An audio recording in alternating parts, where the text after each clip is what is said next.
ദൈവത്തിന്റെ പരിശുദ്ധ നാമം വാഴ്ത്തപ്പെടട്ടെ. എല്ലാ പ്രിയപ്പെട്ടവർക്കും കർത്താവായ യേശുക്രിസ്തുവിന്റെ നാമത്തിൽ സ്നേഹവന്ദനം. ഗിദെയോന്റെ അടുത്ത സവിശേഷത അദ്ദേഹത്തിന്റെ ദൈവാശ്രയം ആയിരുന്നു. യഹോവയുടെ നോട്ടത്തിനും തിരഞ്ഞെടുപ്പിനും പാത്രീഭൂതനായ സവിശേഷ സ്വഭാവത്തിന് ഉടമയായ ഗിദെയോനിലൂടെ വലിയൊരു വിജയമാണ് ഇസ്രായേലിന് ലഭ്യമായത്. 7-ാം അധ്യായത്തിൽ അത് കാണുന്നുണ്ട്. ന്യായാധിപന്മാർ 7:12. മിഥ്യാനരും അമാലേക്യരും കിഴക്ക് ദേശക്കാരൊക്കെയും വെട്ടുക്കിളി എന്ന പോലെ അസംഖ്യമായി താഴ്വരയിൽ കിടന്നിരുന്നു. അവരുടെ ഒട്ടകങ്ങളും കടൽക്കരയിലെ മണൽ പോലെ അസംഖ്യമായിരുന്നു. ഈ അസംഖ്യമായി കിടക്കുന്ന മിഥ്യാന്യ സൈന്യത്തെ തോൽപ്പിക്കുവാൻ ഗിദെയോന്റെ ഒപ്പം ഉണ്ടായിരുന്നത് കേവലം 300 പേർ മാത്രമായിരുന്നു. ഇവിടെ നമുക്ക് ഗിദെയോന്റെ മറ്റൊരു പ്രത്യേകത കാണുവാൻ കഴിയും. അസാമാന്യമായ ദൈവാശ്രയ ബോധം. തന്റെ സേനയുടെ തിരഞ്ഞെടുപ്പിൽ നമ്മൾക്കത് മനസ്സിലാക്കാം.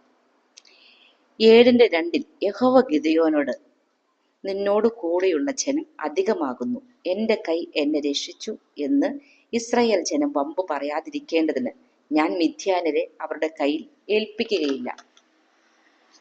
32,000 പേരുണ്ടായിരുന്ന തന്റെ ജനത്തിൽ നിന്ന് ഭയമുള്ളവരെ ദൈവവാക്കുകൾ അനുസരിച്ച് ഗിദെയോൻ തിരിച്ചയച്ചു. 10,000 പേർ ശേഷിച്ചു. 3-ാം വാക്യത്തിൽ നമ്മളത് കാണുന്നു. 4 മുതൽ 8 വരെയുള്ള വാക്യങ്ങളിൽ ശേഷിച്ച 10,000 പേരിൽ നിന്ന് യഹോവയുടെ പരീക്ഷയിൽ വിജയിച്ച 300 പേരെ തിരഞ്ഞെടുക്കുന്നതായിട്ട് കാണാം. അങ്ങനെ അവൻ ജനത്തെ വെള്ളത്തെങ്കിലേക്ക് കൊണ്ടുപോയി യഹോവ ഗിദെയോനോട് പറഞ്ഞ പോലെ പട്ടി നക്കി കുടിക്കും പോലെ നാവുകൊണ്ട് വെള്ളം നക്കി കുടിച്ച 300 പേരെ തിരഞ്ഞെടുത്തു. ഈ 300 പേരെ കൊണ്ട് ഞാൻ നിങ്ങളെ രക്ഷിച്ച് മിഥ്യാനരെ നിന്റെ കയ്യിൽ ഏൽപ്പിക്കുമെന്ന് പറഞ്ഞു. ശേഷം ജനതയൊക്കെയും തങ്ങളുടെ ഭവനത്തിലേക്ക് തിരിച്ചയക്കുന്നതായിട്ടും തുടർന്ന് കാണുന്നു. കേവലം 300 പേരുമായി താഴ്വരയിൽ വെട്ടുക്കിളി എന്ന പോലെ പരന്നു കിടക്കുന്ന ശത്രു സൈന്യങ്ങളുടെ നേരെ ചെല്ലുവാൻ ദൈവിക നിർദ്ദേശം അനുസരിക്കുന്നിടത്താണ് ഗിദെയോന്റെ ദൈവാശ്രയ ബോധം നമ്മൾക്ക് വെളിപ്പെടുന്നത്. ഏതൊരു വ്യക്തിയാണെങ്കിലും ഇങ്ങനെ ഒരു നിർദ്ദേശം ലഭിക്കുമ്പോൾ ഒന്ന് സംശയിച്ചു പോകാം, ഒന്ന് ഭയന്നു പോകാം.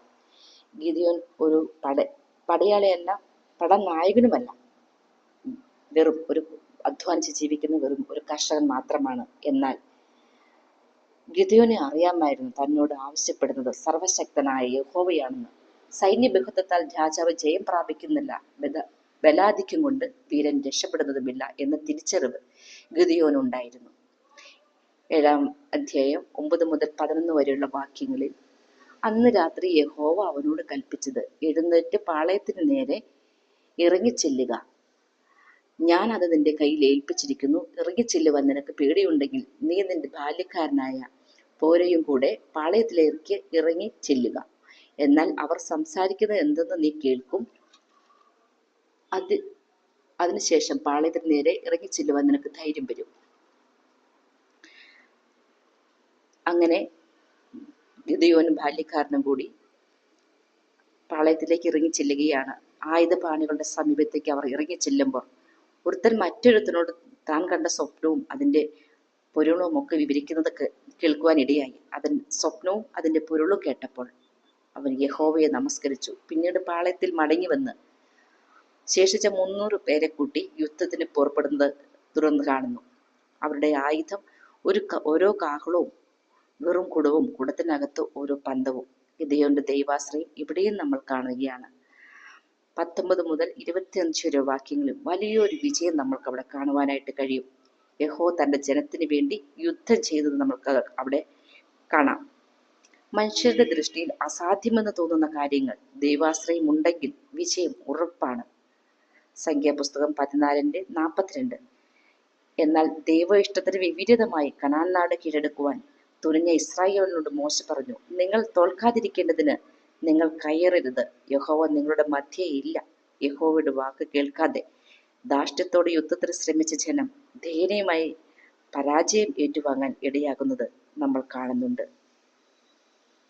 ദൈവത്തെ ആശ്രയിക്കാതെ സ്വയത്തിൽ മാത്രം ആശ്രയിക്കുന്നവർക്ക് ഒരിക്കലും വിജയിക്കുവാനായിട്ട് സാധ്യമല്ല.